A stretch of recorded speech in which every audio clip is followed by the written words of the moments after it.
Lady, took me down to where I've been lately. Yeah, her love can make a person hazy. Praying she won't break me down, down, down, down. She makes me crazy. Never promise anything, but maybe I let her do anything, let her play me. She makes me go another round, round, round, round. What are you doing to me now? You found a way to me somehow. All I ever dream about. Since I saw you, there's no easy way out. Hear me calling out to you. It's all that I can do. Baby, I am falling. Can't you hear me calling out to you? That's all that I can do. Tell me that you want me. Tell me that you need me. Baby, I am falling. Baby, hear me calling. Baby, I am falling. Baby, hear me calling. Lady, took me down to where I've been lately. Yeah, her love can make a person hazy. Praying she won't break me down. Yeah. What are you doing to me now? You found a way to me somehow. Now you're all I ever dream about. Since I saw you, there's no easy way out. Hear me calling out to you. It's all that I can do. Baby, I am falling. Can't you hear me calling out to you? That's all that I can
getting closer to midnight.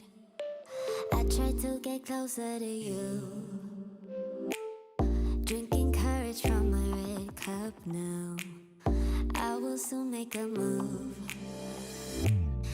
Ooh, I can taste it.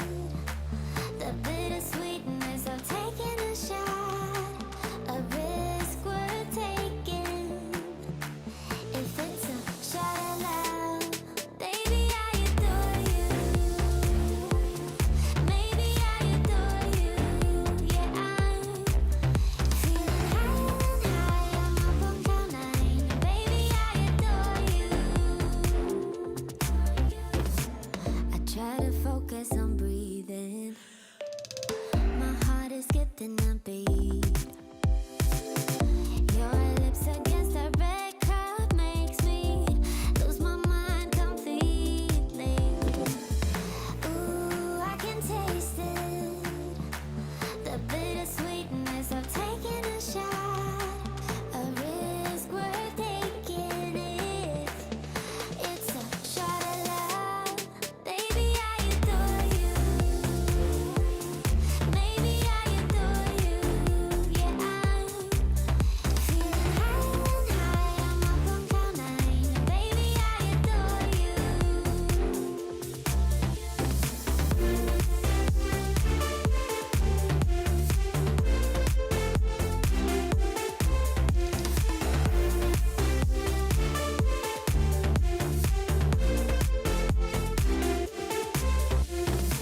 Trying my best not to lose control. I want you, that's all I know.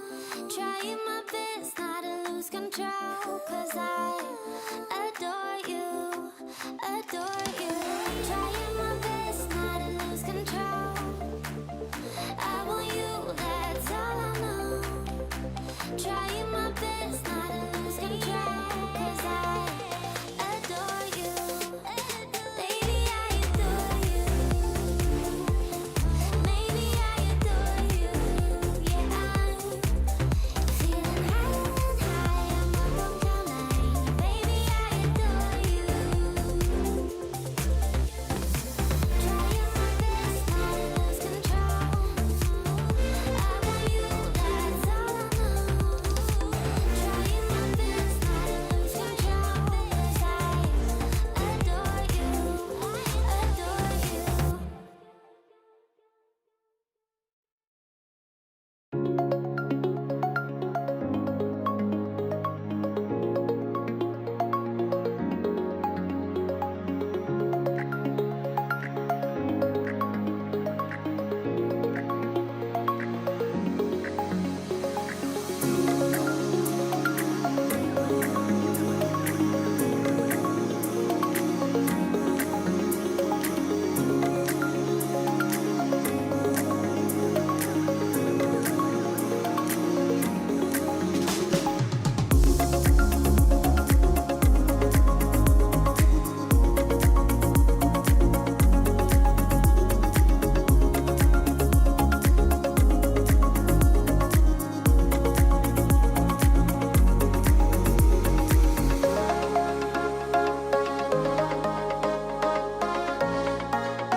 Hey, what's up, everybody? Jason Brown here with the brownreport.com. Welcome to the live stream.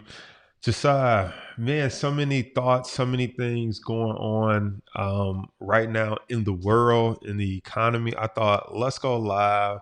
Let's talk about it. Let's hash it out from the pandemic, racism, riots, the market rally. It is all going down tonight, and we're just gonna have some healthy conversation. I just want to share my thoughts on just maybe touch base on each one of those, and let's participate and have a good eye-opening conversation. Amir is in the building. Welcome, welcome, welcome. Says, hope you're having a good day, Coach. I'm having a blessed day. So today I spent some time out on the we have a house on the lake, so I spent some time just power washing and doing some stuff outside. It was a good day. Market had a nice rally. So let's get into it. Let's talk about it. Let's just talk about the year as a whole and how crazy it's been. By the way, if you're new to us, I'm Jason Brown, stock market coach and options trader at thebrownreport.com.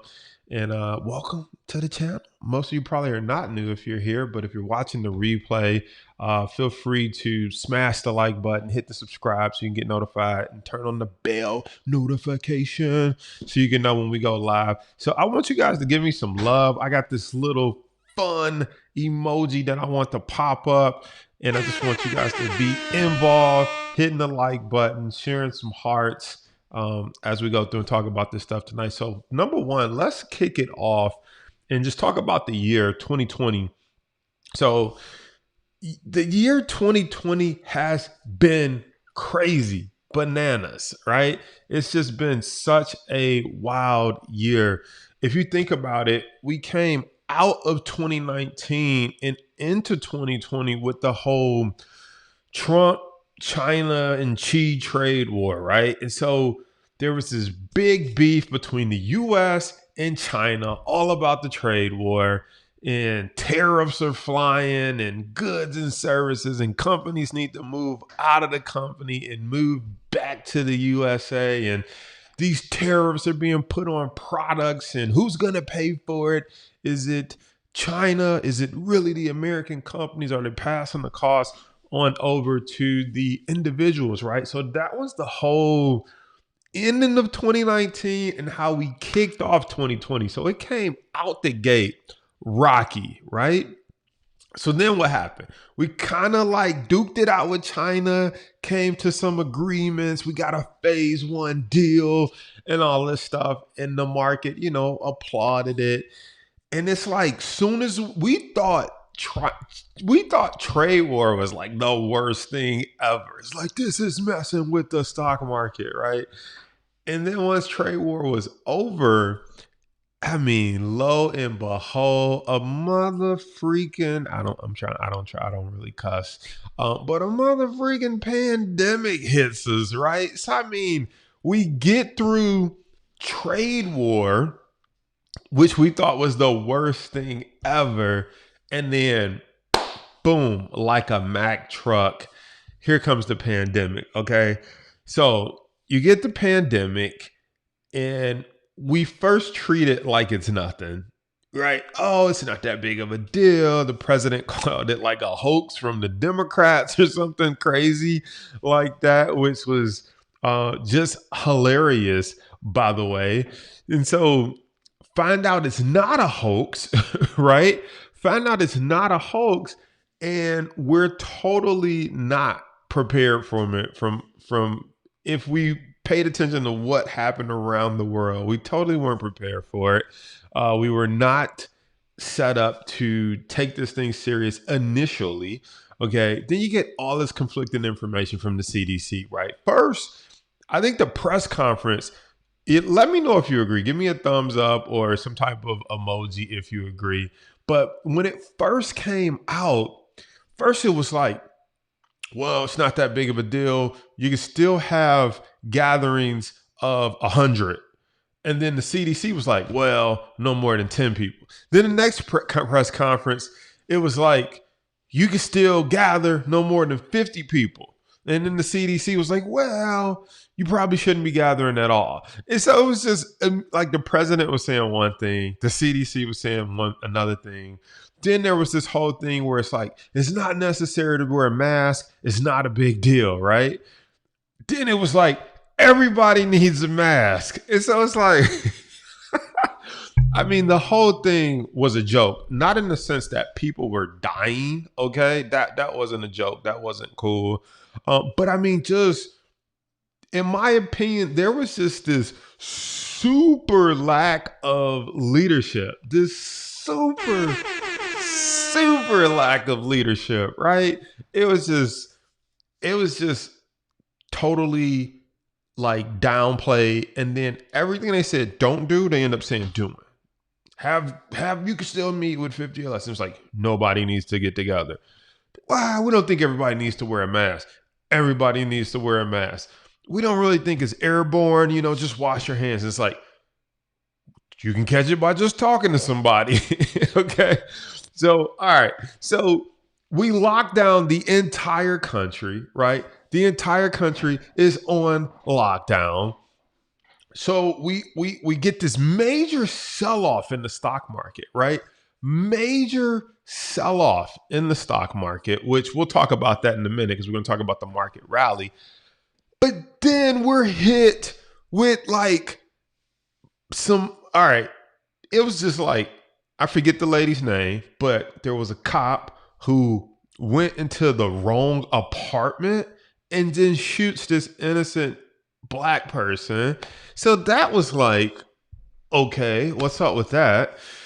Then you had the Ahmaud Arbery situation where this guy's jogging and these guys just hunt him down like they're deer hunting and then they kill him.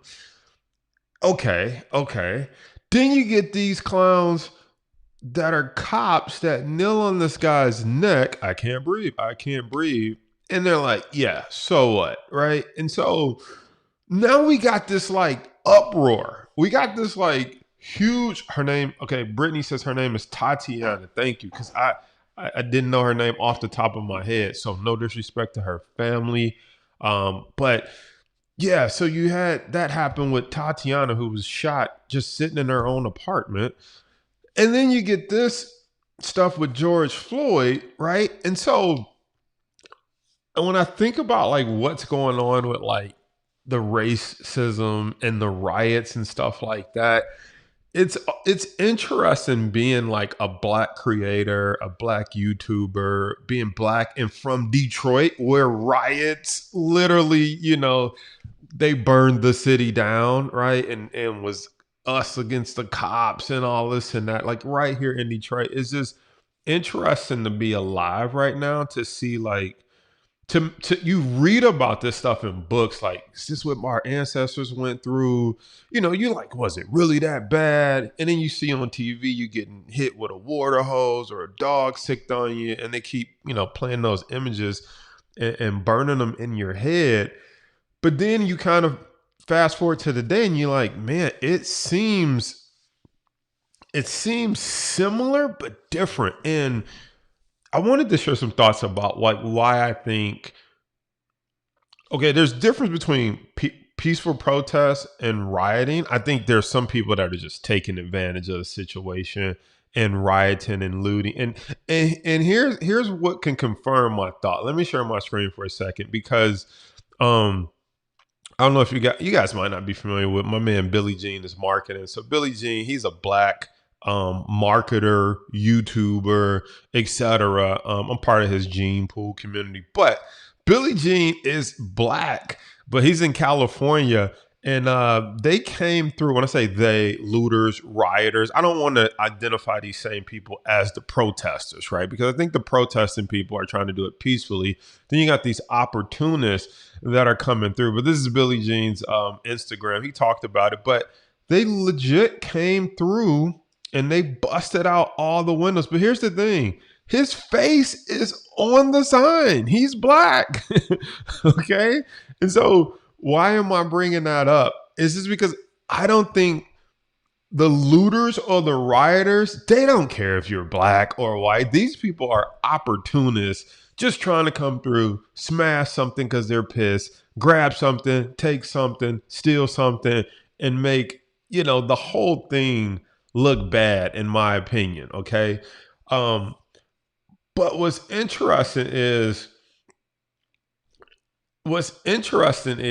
like nobody's safe when people are acting a dang fool. You know what I'm saying? It doesn't matter if you're black, white, doesn't matter what the color of your skin. Nobody's safe when a certain group of people are acting a fool and trying to ruin it for other people. But I did want to share, like, why do I think the movement is different this time before we get into like the stock market rally? Why do I think the movement is different this time? I think in this case, it was so blatant what they did to George Floyd. And I think what for black people or people of color, however you identify yourself, African Americans, um, I think for black people, I just identify as black.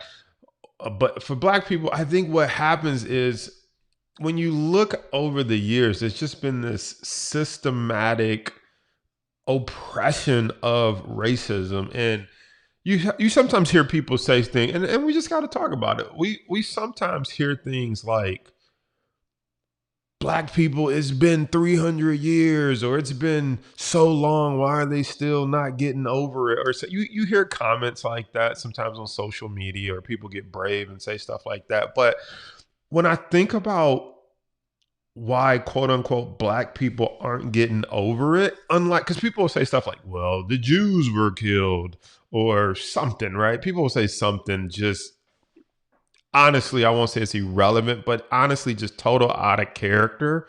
Like, that's not what we're talking about. We're not talking about the Jews right now. We're not talking about someone else. We're talking about this set of people being oppressed. But I think the difference is when you fast forward it to current day, the Jews are not, I'm just using the Jews as an example, by the way. If you're Jewish, I'm just using this as an example, because what they went through was horrible as well with Hitler and everything. But I think when you fast forward the tape, it's like Jewish people aren't still getting pulled out of like cars and stopped by the police.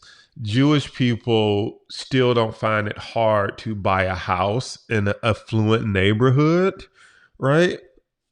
Jewish people still may not necessarily get into the college they want to, like, because or the only reason they got in is because of affirmative action, right? To the college that they want to. Like, Jewish people and certain people, and I'm not a historian or saying I walk the mile in everybody's shoes, but what I'm saying is most other races that have been oppressed or something has happened to them, they're not still going through it to the level that most black or African American or people of color are going through it. Does that make sense? And so I think that the movement is so different is because we're still, like, nobody's putting Jewish people in a concentration camp in 2020, but people are finding out new ways to suppress or to discriminate against African Americans. It's like no one's leading us to a boat and tying us up and bringing us in shackles, but they are putting badges on and pulling you over in your car, or they are not giving you the same type of job, or they are crossing the street when they see you walking down the street. Or if you wore a hoodie, yeah, it must be the suspect. He's black, hoodie, I think that's him, right? So I think that's some of the beef. And that's just my thoughts. That's some of the beef, right? We can bring some air horns in on that. I think that's some of the beef that black people currently have today. And that's why you got this melting pot that's just boiling over. And I think that's why it's gone from, it doesn't even matter if it's not even good enough to say you're not racist. It's like you have to be anti-racist now. Like, we're past I'm not racist. It's like, no, we're past that. We're sick of that. Like, we're so far past you're not racist. We need to know if you're even trying to stop it. And I think that's why the movement is so strong or so different right now. It's because, like, it's so blatant and people are sick and tired of it. Not just black people. I think other races are like, damn, or I'm trying not to cuss. I want to make sure this stays clean. But I think other people are like, dang, like, that was messed up. How, that person of color was just treated.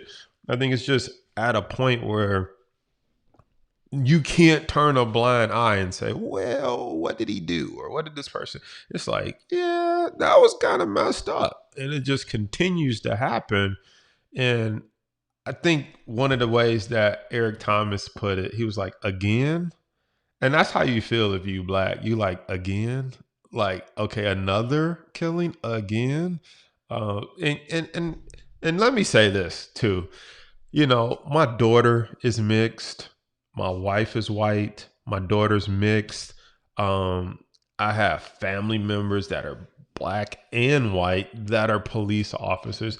Not everybody's racist. Not every police officer is like out to get you or people of color. But unfortunately,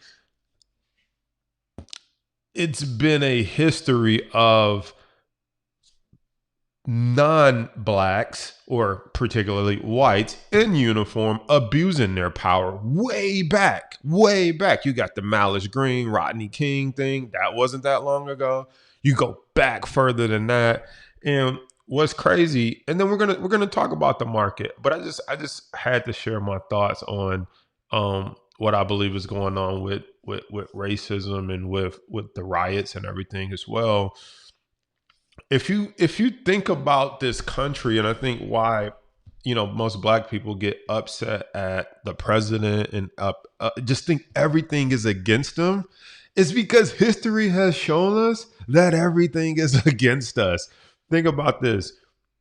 You brought to the country, but you're told you are property, right? You're slaves. Okay. We get through that and they say you're free, but not really. You can't go to the same schools and you can't drink out of the same water fountains. It's like, okay, we'll deal with it. No problem. Let's ride the bus. You can ride the bus, but you got to sit in the back. It's like, okay. You know, so we boycott the bus. We finally get to ride the bus. Then it's like, okay, can we get a job? You can get a job, but you can't get paid as equally as your white counterpart. We're like, all right, no problem. We'll deal with it. That's messed up. All right. Can we buy a house? You cannot buy houses though. So then we finally are able to buy houses. Okay, you can buy houses, but the government makes it legal for black people to not be able to get a mortgage or to only buy in a certain area. That was literally a law by the government. And so you got a government that signed the law that says we're property. The government signs a law, or somehow it became common law that, you know, that I'm not even going to get into lynching or hanging. I'm not even going there. I'm just talking about stuff that was legally on the books that we couldn't do, right? You can't own property. Then if you can own property, you can't own it in this area. And that is legal, right? I mean, look up redlining, look up Fair Housing Act. Like, that was some of the biggest reasons that this stuff came about. So, man, I think that's why people are pissed. And I'm going to wrap it up with that. I think that's why we piss. If people wonder why black people are pissed, I think that's why they piss. You know what I'm saying? It's just always something that is like legally trying to hold us back. And then when they make it legal, there's still some twist on it to make it legal, but still keep you from achieving the same amount of quote unquote greatness or opportunities. Now, that is why. So let's transition. Let's bring in the air horns. All right. Here's the thing. Let's now talk about, let's bring them hearts in. Give me some love. Show me some hearts. Let me know if this is making sense. Jace Quasi says, your viewers, I'm not sure if I fully understand your comment, but let's talk about the market rallying, right? So this is why I love the stock market. So I say all that to say, this is why I love the stock market. Why? Because the market does not care if you're black. The market does not care if you're white. The market only cares if you have some green, some money to put into it and have the information to use it the right way. And so that's what I love about the stock market, which is why I want to talk about the market next, because the market has been given some great opportunities. But I don't care what color you are, black, white, Hispanic, I don't care about your ethnicity. If you don't understand money, you don't understand investing, you don't understand how it works, you'll always be a slave. You'll be a slave or suppressed to something because you don't have the money to hire a lawyer. You don't typically have the money to speak out or do your own thing and be independent. It's hard to speak out if you scared your boss go fire you. Am I making sense? But when you self-made or you independent, you like, I got my own money. I don't work for anybody. I can pay my bills. I don't have to ask for a raise. There's a certain amount of power that comes with that ability. And that's why I love teaching about the stock market, because it doesn't matter where you come from, doesn't matter your race, doesn't matter your ethnicity. You can literally put money in this machine and pull money out. And it's not like the old days where the good old boys, you had to have a stockbroker and you didn't have, the same information. For the most part, it's an even playing field when it comes to getting this money in the stock market. So let's switch over to the charts. I want to talk about the rally and the opportunity that's presenting itself, because don't get caught up in racism, riots, the pandemic, China trade war. Don't get caught up in that and forget that at the end of the day, you still got to take care of retirement. You still got to pay your bills. You still are trying to get out of debt. You're still trying to live the life that you feel you and your family deserve. You're trying to leave a legacy for your kids. Don't forget all of that in the midst of all this craziness that's going on. I don't care what color you are, you can understand that. You're probably trying to make some money. You're probably trying to live a life that's fruitful, donate to your churches, your charities, support people. And that's what learning about the stock market and having your money work for you is all about. That's right. Listen to Elizabeth Patterson and turn off the TV, people. That's right. Turn off the TV and turn on YouTube and listen to me. No, I'm joking. Right. But learn about the stock market, get this information. So let's switch to the screen. I'm gonna go picture in picture here. And I really just want to break this down because some people are asleep at the wheel. You need to tag one of your friends or anybody that's broke or always talking about making money and be like, you sleep at the wheel. And let me show you what I mean by that. So let's take a look at the stock chart right here. Most people were asleep at the wheel. This is the S&P 500 that we're looking at, people. Let me pull it over here. All right. This is the S&P 500 that we're looking at. And so let's talk about what happened when the pandemic hit. Well, we can go back even further. All right. And you can see here, the China trade war piece was back here. And we thought the world was over back here. All right. So look at this chart. This was what? This was trade war back here. Boom. Right. But those who panicked, hold on, let me talk to you for a second. Those who panic, first of all, there was two types of people, maybe three. First person was like panicking. Oh, the market's crashing. What am I gonna do? I don't know. But hopefully that person held on, did do nothing, and you can see the market rebound. We'll talk about that in a second. Second type of person was opportunistic. Okay. I was somewhere in that camp where it's like, oh, we can buy some stuff that's crashed for no reason. This can't go on forever. Okay. And then we got in, made some money. Then there was a third type of person, totally asleep at the wheel. Matter of fact, that's for you. You need to wake up. All right. You need to wake up. That person was asleep at the wheel. These are the people that say stuff like, That's why I don't invest in the stock market. You saw it crashed on that China trade war. See, I told you not to get involved with that stuff, right? So let's go back to the charts. Okay, so those people are people you don't want to listen to. Why? Because the market came back freaking roaring, okay? Okay, roaring. Matter of fact, my bad. This 2018, this wasn't even trade war. I think trade war, I don't know. Was that trade war? I don't know. Trade war was somewhere in here.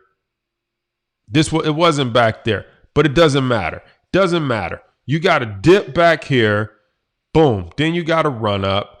Then somewhere in here, you started to get trade war stuff, sell off, everybody panicking, and then the market rallied. Because I know somebody go rewatch this and be like, that wasn't the trade war back there.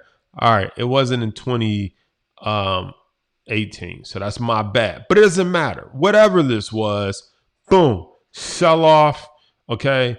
And then, boom, rally, okay? Then somewhere in here, we're beefing with China. We're beefing with Xi and his crew. I think in here was like trade war. I don't know. Somewhere in here going into the end of the year. Big sell off again. And then the market just, boom, took off. Now, here we go for all my people who was asleep. COVID-19 hit and boom. This was a great opportunity to short. Great opportunity to short. But guess what? If you really paying attention, what did the market do? If you're really paying attention, what did the market do? Do you notice how it sold off roughly right to where it sold off before? That's if we were to draw a dotted line straight across.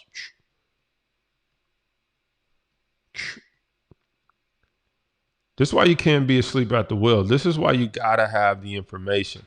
The market sold off literally right to where it sold off before back in 2018. That's called support. Support, my good people.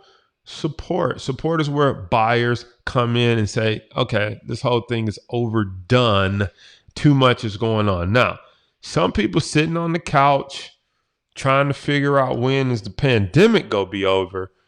And you worried about the wrong thing. Stay your butt home and get on the internet and start looking for some stocks. Why? Because the market, think about it. Let me really draw this out for you. If this was the market drop, boom. How much has the market recovered since it dropped? I'll give you a hint. Over 50%. Over 50%. The market has recovered already. And so the question you got to ask yourself, because I know what me and the members are doing, is where are you at during this 50% recovery when everything was over 50%, when everything was half off? I mean, it was over half off, right? Well, not over half. Well, some stuff was over half off. All right. You got this huge drop in almost no time flat, guys. We're literally 75% of the way back up. And some people still don't understand what a stock is or don't understand what an option is. And it's sad. And these are the same people. Here's the thing, because it may be you watching this and you need to hear this. These are the people that say, how much does a course cost? That's expensive. It's like, with the right information, you could have made an unlimited amount of money, or at least 3, 4, 5, 75% your money with the right information. So my question to you is it expensive to have the knowledge, or is it expensive to not have the knowledge? I once heard a speaker say it like this. You think education is expensive? Try ignorance, okay? It's 10 times more expensive because of all the information. Okay, Jay Will said 2018 was a trade war. So maybe that was right that I picked it up because the trade war went on that long of a time. Whatever. I'm doing this on the fly. Someone's going to watch the replay and be like, he don't even know what he's talking about. Look, I'm doing this on the fly. I'm hype. It's midnight here in Michigan. All right. So I'm drawing some lines on the chart. Don't matter. What matters is if you made money or if I made money or if my members made money. That's really all that matters.